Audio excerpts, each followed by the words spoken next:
SSC বা HSC পরীক্ষায় optional সাবজেক্টের পাওয়ারটা আসলে কি রকম এটা নিয়ে অনেকেই কনফিউশনে আছো।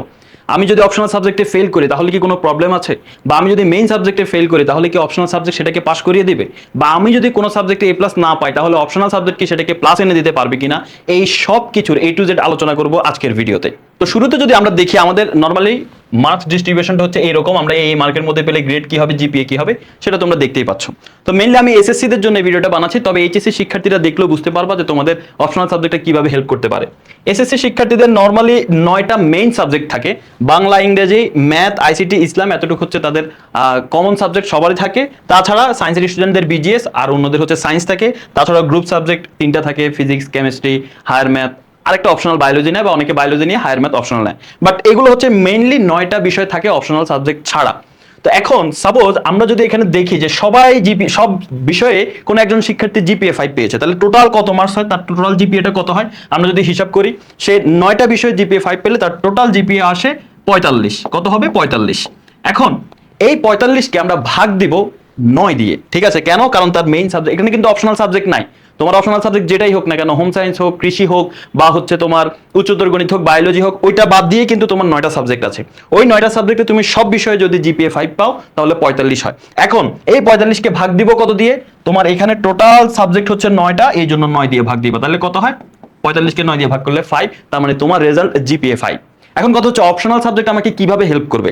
দেখো, মনে করো তোমার অপশনাল সাবজেক্ট হায়ার ম্যাথ হতে পারে, বা অন্য কিছু বায়োলজি হতে পারে, বা হচ্ছে তোমার কৃষি হতে পারে, অনেকের আবার আছে হোম সায়েন্স আছে, যার যেটা আছে সেটাই। সেই অপশনাল সাবজেক্টে মনে করো তুমি জিপিএ 5 পেয়েছো, অপশনাল সাবজেক্টে তুমি জিপিএ 5 পেয়েছো, তাহলে এটা তোমাকে কোন কাজে হেল্প করবে? দেখো, তুমি যদি সব বিষয়ে অলরেডি জিপিএ 5 পাও, অপশনাল সাবজেক্টও জিপিএ 5 পাও, তাহলে সেই ক্ষেত্রে তোমার গোল্ডেন এ প্লাস। ঠিক আছে, এখন আসো এটা হেল্প করবে কখন।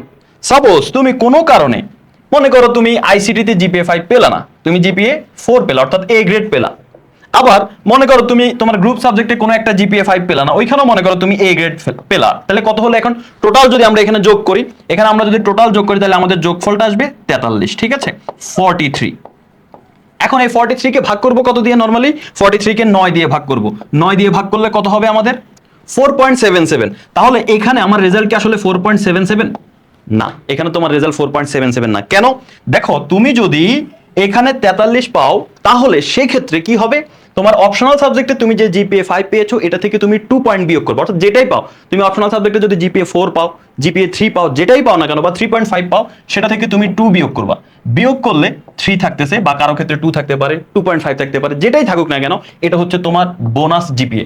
এটা এই 3 কার সাথে যোগ করবে? এই 3টে এখানে এসে যোগ হয়ে যাবে, এই 43-এর সাথে এসে যোগ হয়ে যাবে। তো 43-এর সাথে যদি আমি 3 যোগ করি তাহলে কত হয়? 46 হয়। কিন্তু এটা 45-এর বেশি কখনো হবে না, ঠিক আছে? যদি 45-এর বেশি কখনো হয় সেটা 45 পর্যন্ত ধরতে হবে। যেমন এটা 46 হয়ে যাচ্ছে, তো 46 হবে না, 45 নিতে হবে সবসময়। সেখানে তাহলে কত হচ্ছে? 45। এবার তুমি তোমার টোটাল সাবজেক্ট 9 দিয়ে ভাগ করো, 45-কে 9 দিয়ে ভাগ করলে জিপিএ 5, তার মানে তুমি জিপিএ 5 পেয়ে যাচ্ছ। তাহলে কি হলো? ওই যে অপশনাল সাবজেক্টে যে তুমি এক্সট্রা 3 পয়েন্ট পেয়েছো, সেই 3 পয়েন্টটা এসে তোমার এখানে যোগ হয়ে তোমাকে হেল্প করতেছে জিপিএ 5 পাওয়ার ক্ষেত্রে। তো এই ক্ষেত্রে ভাই আমি কয়টা বিষয় হচ্ছে আমি জিপিএ কম পেলেও এ প্লাস পাবো। দেখো, কয়টা বিষয় ব্যাপারটা এরকম না। এখন তুমি কোনো একটা বিষয়, সাপোজ তুমি হচ্ছে বি পেয়ে গেছো, বা কোনো একটা বিষয় তুমি সি পাইছো, মনে করো তুমি সব বিষয়ে এ প্লাস পাইছো, তুমি সব বিষয়ে এ প্লাস পাইছো, এখানেও 5, এখানেও 5, কোনো একটা বিষয় মনে করো এই বিষয়ের মধ্যে তুমি জিপিএ হচ্ছে সি পাইছো, তাহলে পয়েন্ট কত? 2 পয়েন্ট। এখন যদি আমরা এখানে যোগ করি তাহলে টোটাল পয়েন্ট আসবে কত? এই সবগুলো যদি আমরা যোগ করি তাহলে আসে 42।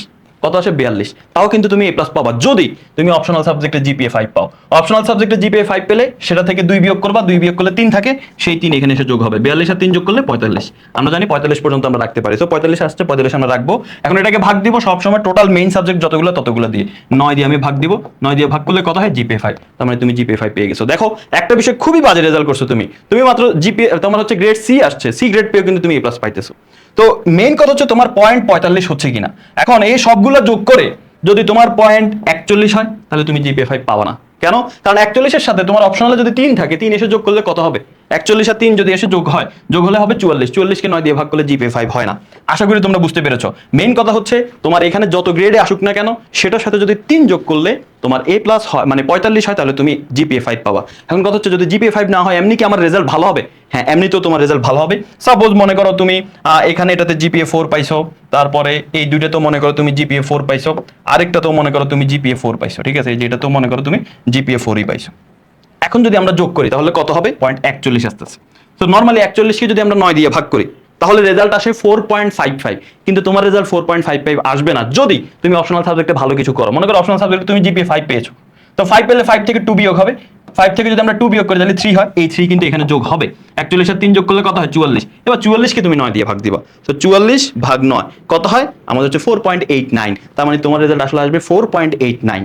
সো এই হচ্ছে কথা যে তোমাকে কিভাবে হেল্প করে। এখন অপশনালে যদি তুমি জিপিএ 5 না পেয়ে তুমি যদি জিপিএ 4 পাও তাতেও সমস্যা নাই, 4 থেকে 2 বিয়োগ করলে কত হয় 2, তো সেক্ষেত্রে এই 41 এর সাথে 2 এসে যোগ হবে। তাই অপশনাল সাবজেক্টের গুরুত্বটা কিন্তু অনেক বেশি, কারণ কোন একটা অ্যাক্সিডেন্টের কারণে কোনো একটা রিজনে তোমার কোন একটা সাবজেক্টের A+ ছুটে যেতেই পারে, কিন্তু অপশনালে যদি তুমি মোটামুটি একটা ভালো রেজাল্ট করো সেটা এসে তোমাকে কিন্তু হেল্প করবে। এখন আশা করি আর কোনো কনফিউশন নাই, যদি কনফিউশন থাকে কমেন্টে জানাতে পারো। এখন প্রশ্ন হচ্ছে যে ভাই আমি যদি অপশনাল সাবজেক্টে ফেল করি বা আমি যদি মেইন সাবজেক্ট কোনোটায় ফেল করি তাহলে সেক্ষেত্রে কি হবে, আমাকে কি পাস করাই দিবে? আচ্ছা, এই প্রশ্ন দেওয়ার আগে তোমাকে একটা কথা বলে রাখি। এই প্রশ্নের উত্তর দেওয়ার আগে আমাদের জানো যে টেকনিক ইজি এডুকেশনের যে ইজি সিরিজের বইগুলো আছে, এসএসসি 26 অলরেডি এই বইগুলো সংগ্রহ করে সর্বোচ্চ কমন পেয়েছে, সেটার প্রুফ আমাদের পেজের মধ্যেই দেওয়া আছে। তোমাদের যদি ছোট ভাই বোন থাকে এসএসসি 27 28 তাদেরকে আমাদের ইজি সিরিজের বইগুলো সংগ্রহ করতে বলতে পারো। এখানে বইয়ের সাথে শিক্ষক ফ্রি, তোমরা সবাই জানো। আর তোমরা যারা এসএসসি 27 28 এই ভিডিও দেখতেছো তোমরা অবশ্যই বইগুলো সংগ্রহে রাখবে, ইনশাল্লাহ তোমাদের জন্য একটা বেস্ট প্রিপারেশন নেওয়ার সহায়ক হবে এই বইগুলো। আচ্ছা, এখন আসো প্রশ্ন হচ্ছে যে ভাই যদি আমি অপশনাল সাবজেক্টে ফেল করি তাহলে কি আমি ফেল? না, তুমি যদি অপশনাল সাবজেক্টে ফেল করো কোনো সমস্যা নাই, অপশনাল সাবজেক্টে ফেল করলে কোনো সমস্যা নাই। ওই যে এক্সট্রা যে মার্কটা পেয়েছো তুমি, সেই মার্কটা যে তোমাকে হেল্প করতেছিল সেই হেল্পটা আর করবে না, ঠিক আছে? এখানে যত পাবা ততকেই 9 দিয়ে ভাগ করে হিসাব হয়ে যাবে। এখন আসো ভাই যদি আমি মনে করেন যে ম্যাথে ফেল করলাম, ম্যাথে আমি এখানে ফেল করে ফেললাম, তাহলে সেই ক্ষেত্রে কি আমার কোনো উপকার হবে?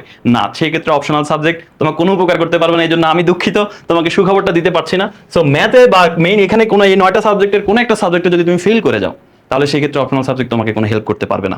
তো আশা করি বুঝতে পেরেছো। আর যারা এইচএসসি শিক্ষার্থী তোমরা তোমাদের মেইন সাবজেক্ট যেগুলো সেগুলো হিসাব করে নিতে পারো, এভাবেই হিসাব করতে হবে। তোমাদের 7টা সাবজেক্ট হলে 7 দিয়ে ভাগ করবা, 8টা সাবজেক্ট হলে 8 দিয়ে ভাগ করবা। আর তোমরা বলতে পারো ভাই বাংলা তো 2টা পেপার, না, বাংলা একসাথেই কিন্তু হিসাব হবে। তোমার 2টা পত্র মিলে একসাথে হিসাব হবে, 2টা পত্র মিলে হচ্ছে তোমার 160 পাইলে হচ্ছে তোমার A+, ঠিক আছে? এটাকে একটা সাবজেক্ট ধরা হবে, ইংরেজিতেও একটা সাবজেক্টই ধরা হবে, এটা যেন মাথায় থাকে। তারপরেও যদি কারো কোনো প্রশ্ন থাকে যে কি ভাই বুঝি না এই জায়গায়, কমেন্টে জানাতে পারো। আর একটু মেনশন দিয়ে তোমার ফ্রেন্ডদের হেল্প করতে পারো যারা এটা নিয়ে এখনো কনফিউশনে আছে, আর এটা শেয়ার করে রাখো যেন পরীক্ষার পরে তুমি তোমার ক্যালকুলেশন মিলাইতে পারো। তো যাদের অপশনাল সাবজেক্টের পরীক্ষা হয়েছে আশা করি ভালো হয়েছে, যাদের এখনো পরীক্ষা হয়নি অবশ্যই সিরিয়াসলি পরীক্ষাটা দিবা। সবার জন্য অনেক শুভকামনা, অনেক দোয়া। আল্লাহ হাফেজ, আসসালামু আলাইকুম।